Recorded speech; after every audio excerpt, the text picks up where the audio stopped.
Diversity within religious communities is widely discussed and commonplace, and it has been a joy of my thinking life to feature the stories of religious life experiences, as well as all of the amazing researched work I've talked about on this show over the years. But on the other hand, something I haven't ever explicitly thought much about until now is the diverse experiences of the non-religious.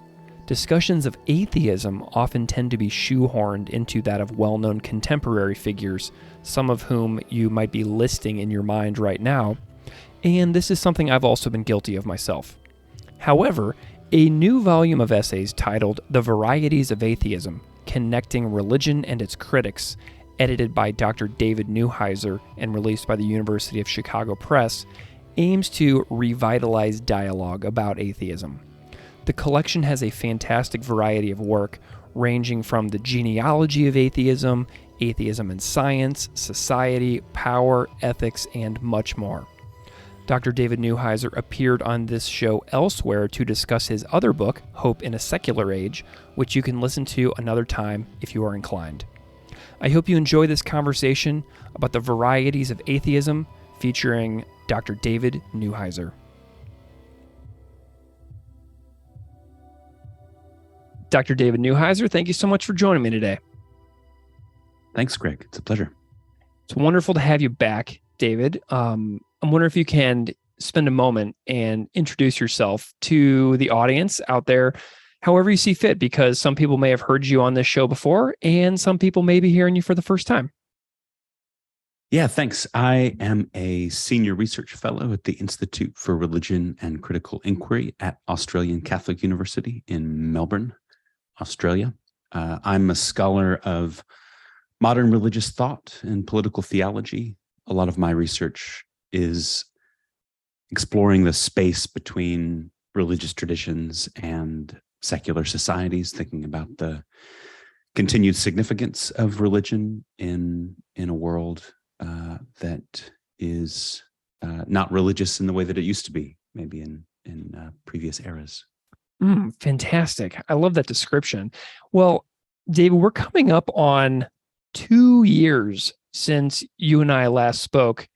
You were here in December of 2020 to discuss your book, Hope in a Secular Age. And I loved that conversation, and many listeners commented on it as well and sent me some notes about how much they enjoyed it too. But I know that since you were last in conversation with me, a lot has happened in your own life in the last couple of years. And I wonder if you can just kind of give me a recap and catch me up to speed about what you've been up to the last couple of years.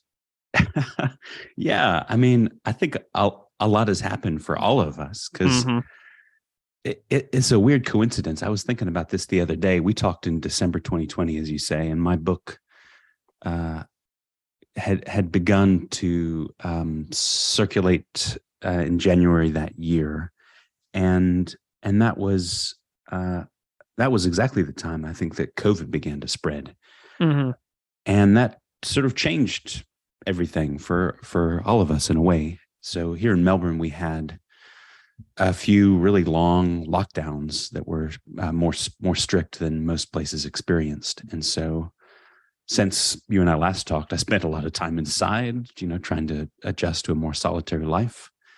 And then a few months after we talked in March last year, I was riding my bike near my house, as I often do, and I got hit by a car. I was in a high-speed bike accident, and at first I thought I was just a bit banged up. My ribs were sore, my knees hurt, I had a scrape on my elbow. But after about a week, my head began to hurt, and basically it hasn't stopped. So I was diagnosed with a concussion, which has since developed into post-concussion syndrome, which I've learned 10 to 20% of people who suffer from a concussion have symptoms that continue a year or more after the event of their injury. And that's really changed my life in a big way. I wasn't able to work for almost a year, and I've been sort of slowly getting back into it. In addition to having a constant headache, I experienced some cognitive impairment, which has sort of gradually improved. Brain fog and some difficulties remembering. Now I feel like I've come to the point, largely because I've benefited from really outstanding care through Australia's public health system. I think now I'm maybe 95% of myself and improving all the time. So I feel like I'm getting back to where I was before. But I've sort of experienced a kind of vulnerability that I never have before. And I found myself relying on the care and support of other people, which I always did. I sort of knew. I read feminist theorists like Judith Butler who talk about the fact that all of us depend upon other people, even if we're not aware of it.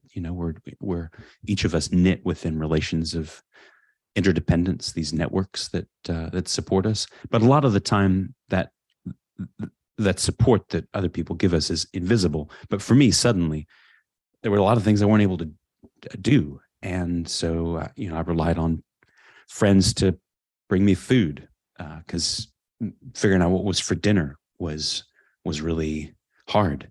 And I've been relying on people to give me companionship, because apart from the ways in which COVID has been really exhausting and weird, I felt like I just wasn't myself for a long time. I felt cut off from the communities and conversations I care about.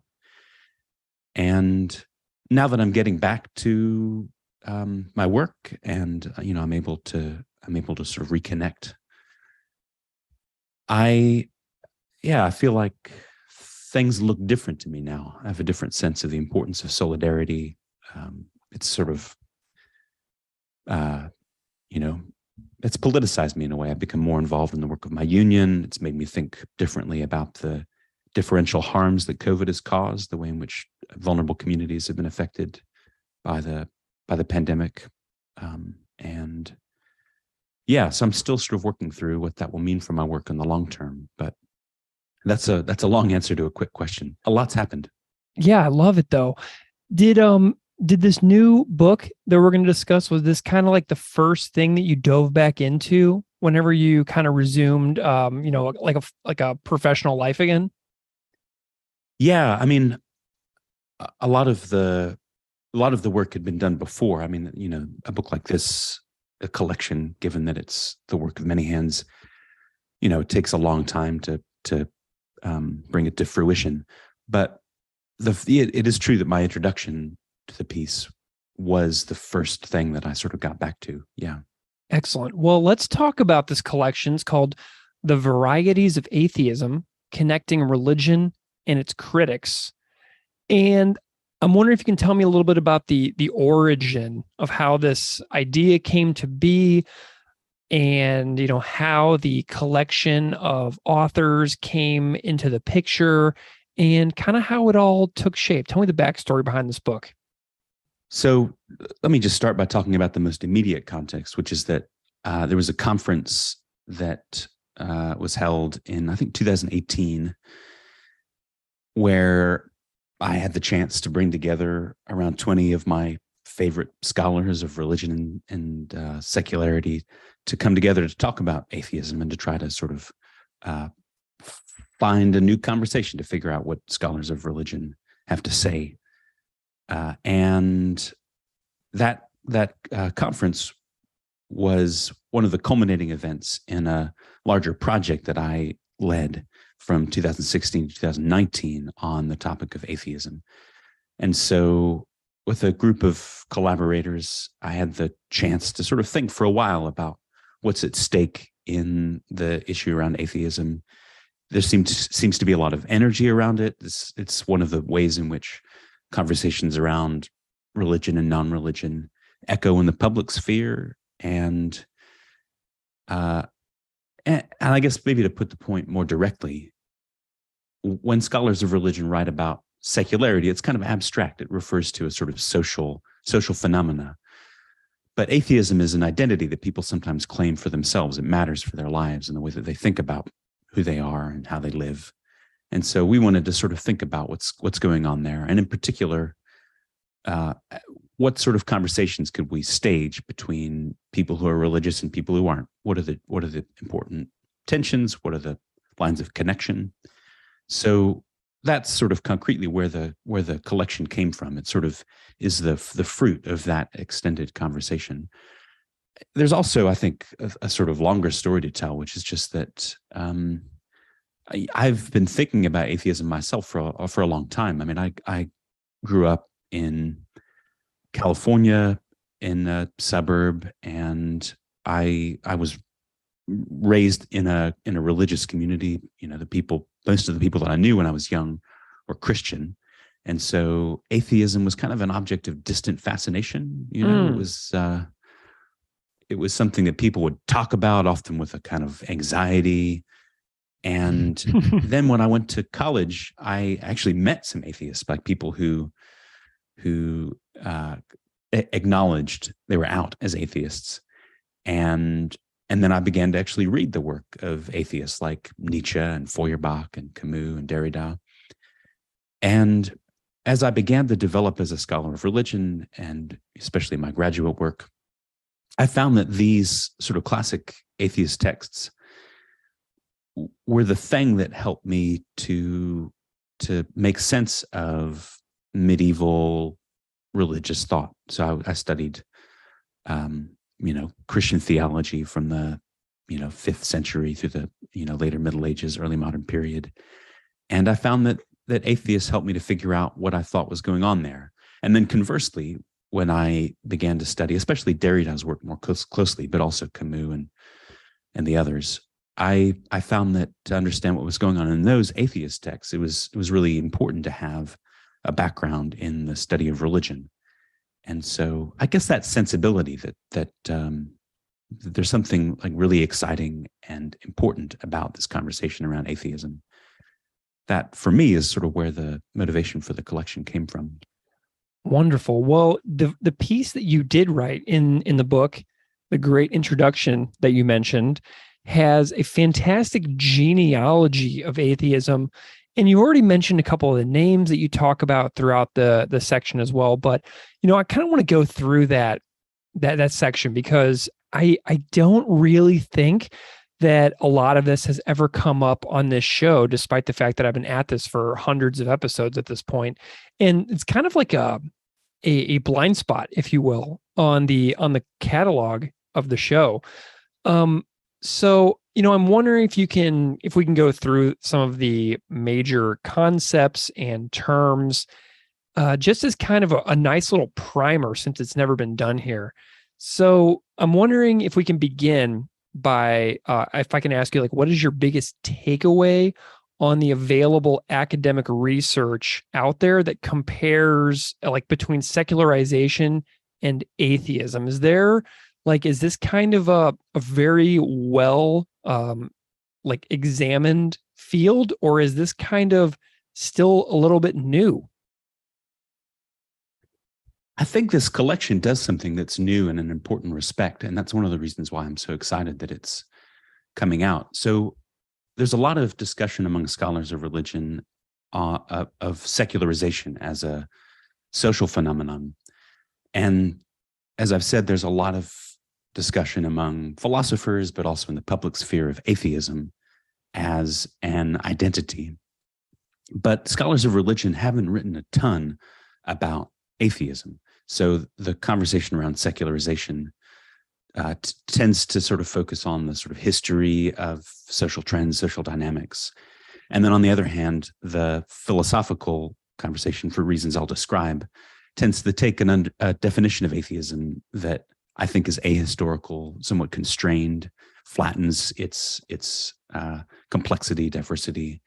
There is an emerging literature by sociologists who study religion, like Lois Lee or Hannah Scheidt or others, Jerome Baggett, who have begun to study atheism from a sociological perspective to sort of give us a more textured sense of what the experience of people living now who call themselves atheism, like what's the range of experiences, like what are the practices associated with them. But one of the things this collection tries to do is to situate the conversation around atheism that's so vibrant and vigorous, to situate it in a broader historical context, because one of the things that gets lost is the fact that atheism is more than one thing. So Hmm. I think when people hear the term atheism, they tend to think of the atheists that are most prominent, like Richard Dawkins or Sam Harris. But those people tend to suggest that atheism just means a kind of unbelief. Hmm. But this collection unpacks from a range of perspectives that atheism looks differently at different times and different places. And so one of the things, the sort of key point, the key takeaway, I think, of the collection, and is in the title, is that there are varieties of atheism. And Yeah. that title is a nod to this classic book by William James, The Varieties of Religious Experience. So James, in this classic text for religious studies, talks about the sort of vibrancy of religious experience, which he thinks is has a sort of depth and energy that goes beyond mere belief. And one of the things we're trying to show in the collection is that the same is true of atheism, that atheism has this sort of vividness and complexity and energy precisely because it has this, glimmering variety. Mm. Fascinating. Do you know if there's like a historical etymology behind the word atheism itself? Is there like a way that we can trace this word back throughout time to see when it was used and how it's changed over time? Yeah, so I think that the way that we get the term atheist, I think, underlines this key point about the plurality, the variety of atheism. So the word atheist that we have in English and other European languages derives from the Greek term atheos, which takes the word for God, theos, and applies a prefix that alpha, the A, at the beginning, which has a sort of privative or negative function. So it's basically negating the word God. And already that implies that what it means to be atheos will depend in a really important respect on what God you have in mind. Mm-hmm. So already what atheism means is in this sort of relationship of tension with particular religious traditions, particular understanding of God. And there's a complex complex trajectory by which we get from the sort of ancient Greek use of atheos. So, for instance, Socrates was famously accused of being atheos by his opponents in ancient Athens, because they said he didn't believe in the gods of the state. But interestingly, the complaint was not that he didn't believe in any gods.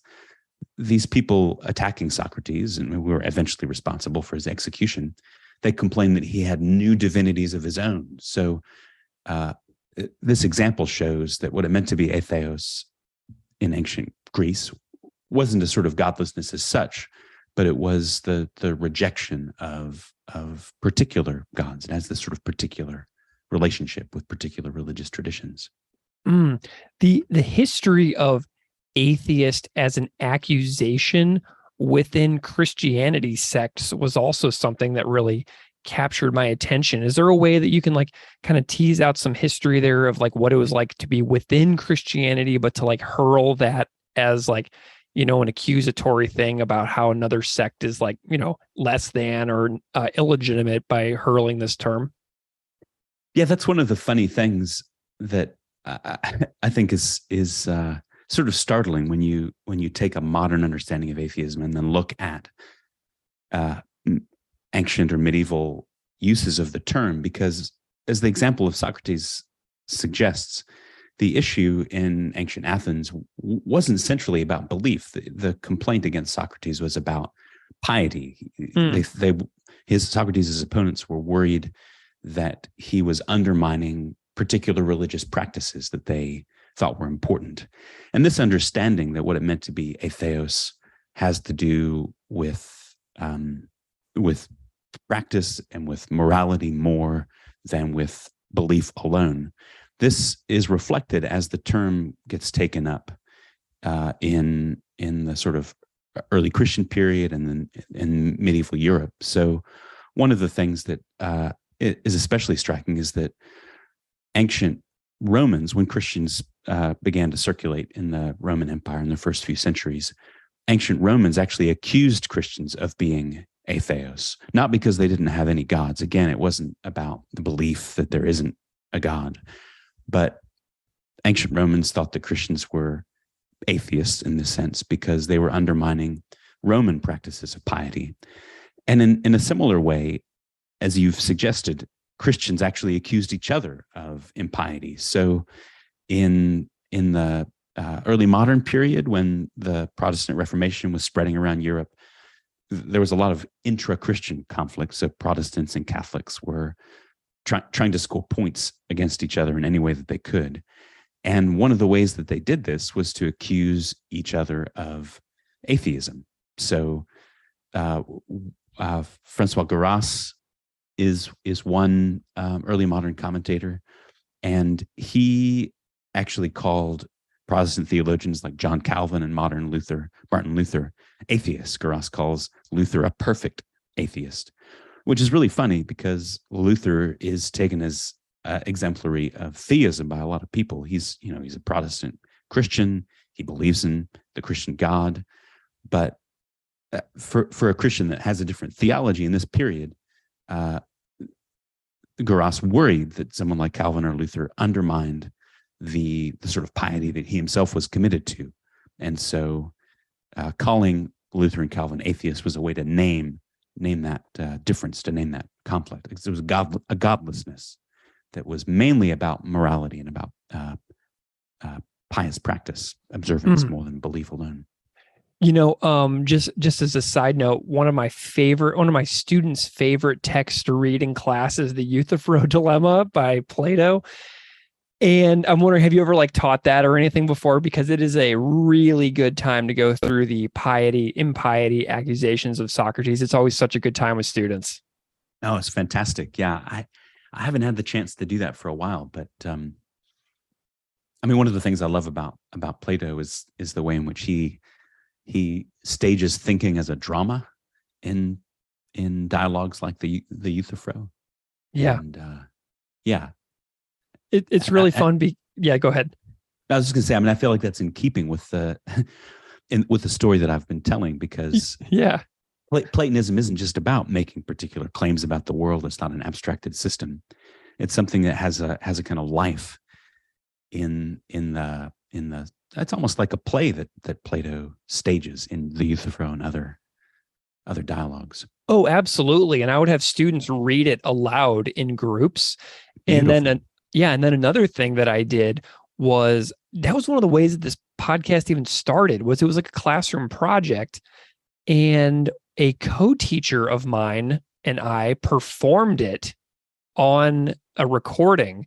So if you go way back to the beginning of this podcast, I think it's episode 4 or 5 or something like that. It's me and another teacher from my old school district reading the parts in the dialogue. And it's one of the first things I ever did in podcast form, was do a performance of that exact dialogue. It was pretty fun. I love that. Maybe I'll have to go back and check that out. That's one of the things. I love a lot of contemporary philosophy, as I've said. I love Nietzsche, Derrida, Camus, others. But I do feel like sometimes philosophy, also religious studies today, kind of misses that drama. I feel like maybe we need new genres. Yeah. Well, let's move into the modern day a little bit. We've been talking about some old stuff that's in the book. Let's talk about some newer stuff. I'm wondering how atheism moves from being an accusation between groups to becoming the self-identified label that is chosen, that we are more familiar with today, where people say what they are. I am an atheist. How does it come to become a self-identified and chosen label?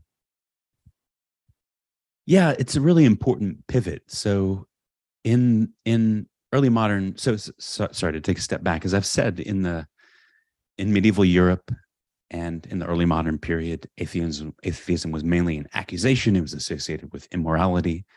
But then in early modern France, philosophers like Diderot began to claim that they were atheists, which in the context of the earlier understanding would have seemed quite strange. And historians have have given different accounts of how we get to this point. Some people argue that atheism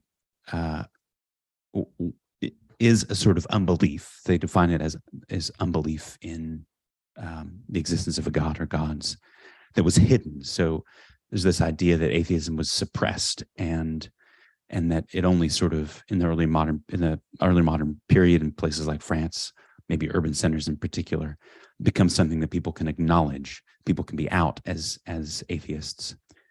But I think it's important to note that there's a conceptual shift in what atheism actually means. So atheism, as I've described before the early modern period, means something different than what we tend to think about it today when we understand atheism as an avowed identity that can name a way of living with integrity in the world.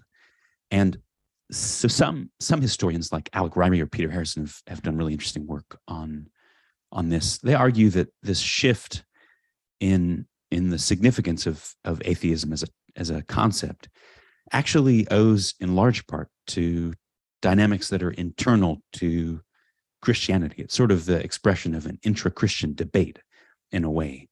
So atheism, as we know it today, is wrapped up in the emergence of science in the modern sense. And there's a complicated story to tell about how we get modern science. It is also, I think, invented in an important respect. What science means shifts at the same time. And it was in this early modern period, in my understanding, that partly because of this new understanding of science that was developing, there was a new understanding of what it meant to believe in or worship God. So some Christians in the early modern period, in order to try to bolster their form of Christianity, especially when arguing against other forms of Christians, some Christian theologians tried to argue that God was a kind of empirical hypothesis that you could show that their understanding of God was warranted by virtue of what the world was like. They sort of tried to enlist this new understanding of science that was emerging on behalf of their form of theology, because there was, as I've said, there was this debate that Christians were arguing against each other about how God should be understood. But what this did was it rendered belief in God really fragile, because it sort of made it subject to science in a way. It depended on it. And then at a certain point, when people realized that science could do without God, and that actually the evidence, empirical evidence for God, was at the very least questionable, that sort of this momentum led people to sort of dispense with it as a hypothesis. But the crucial thing is that this understanding of God as a sort of quasi-scientific hypothesis that was, God as a sort of factor in the empirical world, that itself was a modern innovation that medieval and ancient Christians and other traditions, they wouldn't have understood their theology in that way. So it was partly this sort of evolution of Christian theology led to this evolution in, how a person could deny God with integrity. There's also something to say about the sort of affective, emotional, and moral sensibilities that were developing at the same time. So Alec Ryrie describes really beautifully the anxiety that some Protestant Christians especially were feeling as their doctrinal certainties were being eroded, as this intra-Christian conflict was really intense, that made Christians conscious that a lot of their doctrinal views were contestable. And a lot of the criticisms that Christians were leveraging against each other were actually moral in question, as I've described. And so, according to Ryrie, the atheism of later atheists like, I don't know, Ludwig Feuerbach is a famous early atheist who went on to be super influential on Karl Marx and others. You can see someone like Feuerbach as a sort of intensification of this Protestant moral anxiety about a form of Christian theology that would be, morally suspect or idolatrous in some sense. And so I mean, Feuerbach himself says that atheism is the secret of Christianity, and so as I try to describe in this piece, I think one of the reasons that atheism becomes something that people like Diderot can acknowledge as an identity is first because Christians are fighting with each other, and that itself unsettles the scene, allows something new to emerge. Nice. Well, you've got one of my favorite things about this chapter that you did is you've gotten me to realize my own lack of variety, for lack of a better word, in my reading within this field, and which is ironic because of the title of the book. But there's names in here that I've never heard, like Anthony Flew, Richard Swinburne, others that I've heard but not read a whole lot, like Bertrand Russell. And I just realized that, like, I've spent so much time focusing on scholarship that is like religious in nature, or like religious studies within traditions, not atheism, that I've like overlooked this wealth of stuff out there that I feel is, maybe I find myself moving a little bit more towards, and I need to re-examine in the future for this show to make this topic a little more widely discussed. And I'm wondering if you can talk a little bit about some of the scholars that you cite in the chapter, like some people that were like, they're like super instrumental for you and crucial in your own, academic journey within this field. Like there's a whole wide range of scholars in here whose names are brand new to me. And I'm wondering if you can talk to me about some of your most influential.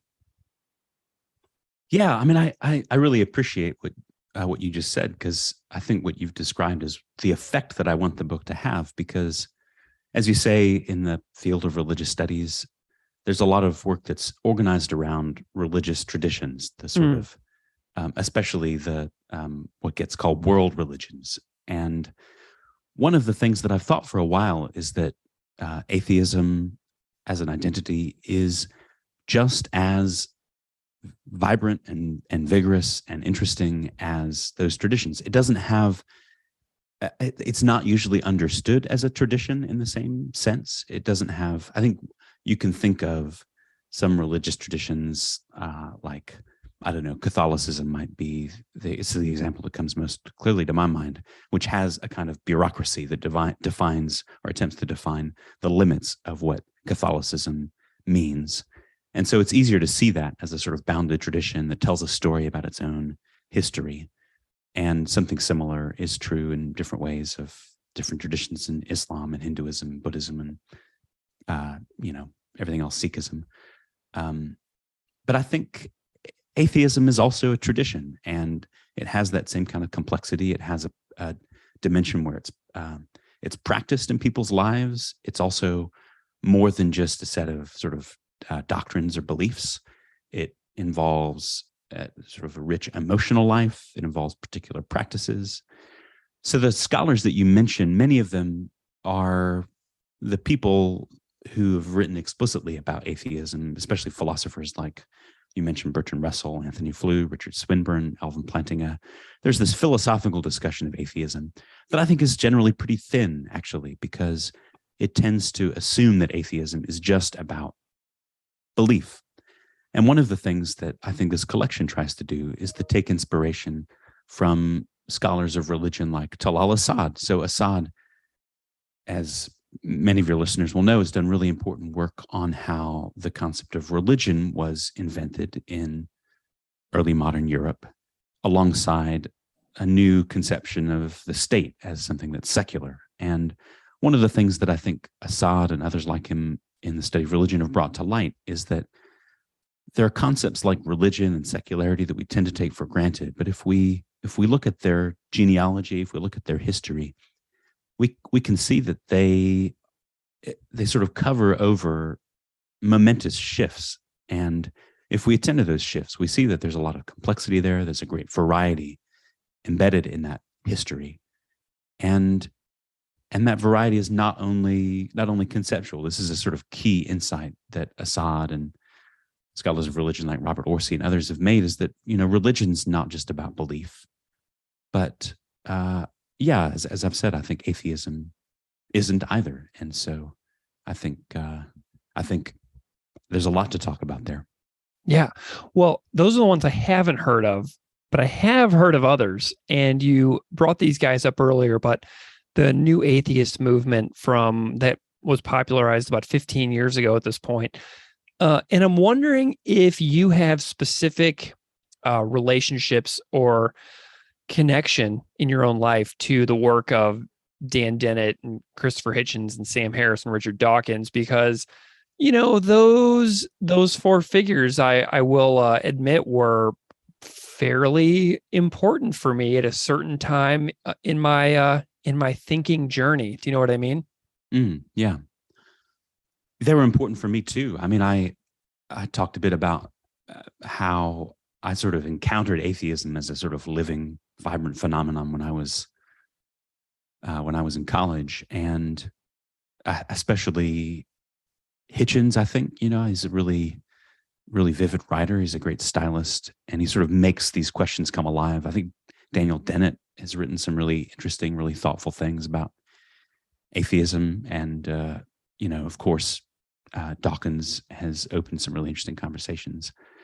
One of the things that I appreciate about their work is they've sort of brought the conversation around atheism into the public sphere in a way that I think is really important, so that it's not just something that philosophers argue about, but they really have a kind of political program, because I think it's something that often gets overlooked, given that they sort of focus on atheism as a form of unbelief.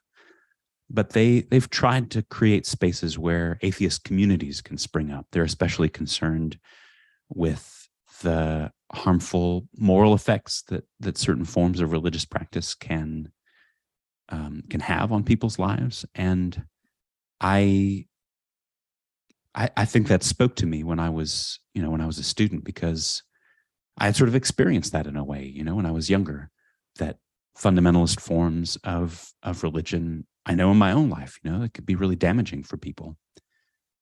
One of the things I've realized, though, as I began to read more classic atheists like Nietzsche and Feuerbach and others, is that atheism, I think, is a lot more interesting and a lot more complicated than people like, I guess, especially Dawkins and Harris suggest, because for all their virtues and for all the good that they've done, I think in some contexts, I think they tend to present atheism and religion as if they're simply opposed. Atheism is just one thing, unbelief, that stands against religion, which they almost always assume to be fundamentalist.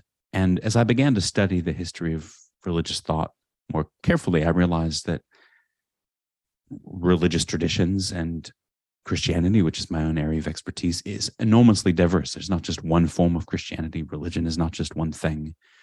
And so to criticize religion as such, I think it's just a bit too simplistic. The terms in which they do it are too simple. So I think I've come to see them as opening a really important conversation. But I guess one of the things that this book is trying to do is to sort of take the next step to sort of say, given that partly through the work of the new atheists, atheism is something that is an identity that people claim as their own. It's important for people's lives. How can we try to explore the complex relationship between particular forms of atheism and particular religious traditions? You have an organizational structure for the book, which is really interesting. You have it divided into 3 sections, and I want to know a little bit more about the layout, because you have it in an Einstein section, a Nietzsche section, and a Hume section in reverse order of their chronological existence as people in the world. And I wonder if you can tell me a little bit about this. Yeah, I'm glad you picked up on that. So the first of the 3 sections in the book is, I guess, more focused on the history of atheism, using these 3 key examples. And I thought it would be useful to start with Einstein. So Mary Jane Rubenstein has written a really, really beautiful chapter on Albert Einstein and the way in which he was often said to be an atheist, but actually he has this sort of complicated perhaps pantheism, which some people say counts as atheism, but some people don't. And it's partly because, as I mentioned, atheism, the story of atheism, as we know it today, is all wrapped up in the emergence of science in the modern sense. And yeah, Einstein's a really, really great example of the way in which science and atheism have a complicated relationship. And MJ's piece, I think, brings that out, in a way that's really, really exciting. And so I sort of thought, I imagine people to be coming in with the piece, starting with Einstein, like meets people where they're at. And then Nietzsche is the next step. Dennis Turner writes a piece on Nietzsche and focusing in particular on the way in which Nietzsche's atheism in Turner's account goes deeper in a way than the atheism of people like Richard Dawkins and Sam Harris, because according to Turner, Nietzsche argues that any consistent atheism will have to be politically transformative. Turner argues that people like Dawkins and Hitchens and Dennett, they act as if you can just change belief in God, just stop believing in God, and then leave the organization of society more or less the same. And Turner shows, I think, that for Nietzsche, atheism changes things on a sort of deeper ethical and political level. And so then I sort of thought, as a next step, would make sense to sort of step back in time to David Hume, who in the 18th century is one of these. He's not the earliest atheist, but he's one of the people who is often taken as one of the earliest examples of people who was really critiquing religion in a way that's more overt. And Andre Willis writes a chapter that I think brings out the political stakes of Hume's atheism by bringing it into conversation with the pragmatist philosophy of a modern atheist, Richard Rorty. And so the idea is that in that first section, to sort of sketch the history of atheism as a modern phenomenon, sort of take people back, beginning where they are with Einstein, through Nietzsche to Hume, to give people an expanded sense of what atheism has meant. Wonderful. The layout of that was, I got a big kick out of realizing that. I was like, wait a minute, this is in reverse chronological order of when these people actually lived. And I just found that to be extremely fun. So I'm glad for that description. And there's an author or a chapter that you didn't mention just now, and that's with theologian Susanna Ticciotti. And she takes a theological approach, and like in the chapter, you write about how she purposefully engages with atheists to enhance her own theology. And I thought that was such a wonderful inclusion. And I'm wondering if you can just comment quickly on what you thought about that particular inclusion, because I thought that was such a nice additional touch to include a person who uses conversation with atheists, purposefully engages in those dialogues to enhance her own work. Yeah, I mean, Susanna Ticciotti's piece, I think, is great. She, as you say, she's a Christian theologian. So I should say that the chapters are written by people who represent a range of perspectives. Everyone is situated in the study of religion or theology in some way. Some of the authors, as I've said, take a more historical approach. Some of them are more critical of religion, and often Christianity is more or less the focus. And some of them, like Susanna, she in her piece is trying to think about how Christians can do their theology better. And one of the things, so the subtitle of the book is Connecting Religion and Its Critics. And one of the things that we try to do is to show that taking a more complex, variegated understanding of atheism opens the possibility for a conversation between people who are religious and people who aren't, that's more interesting than the sort of polemic where atheists are sort of against people who are religious, always and as such. And the thing that Susanna does in her piece is that she actually criticizes a lot of the Christian theologians who have written on atheism, because in her view, they've tried to sort of score points, maybe in a similar way as atheists like Dawkins and Hitchens and Harris.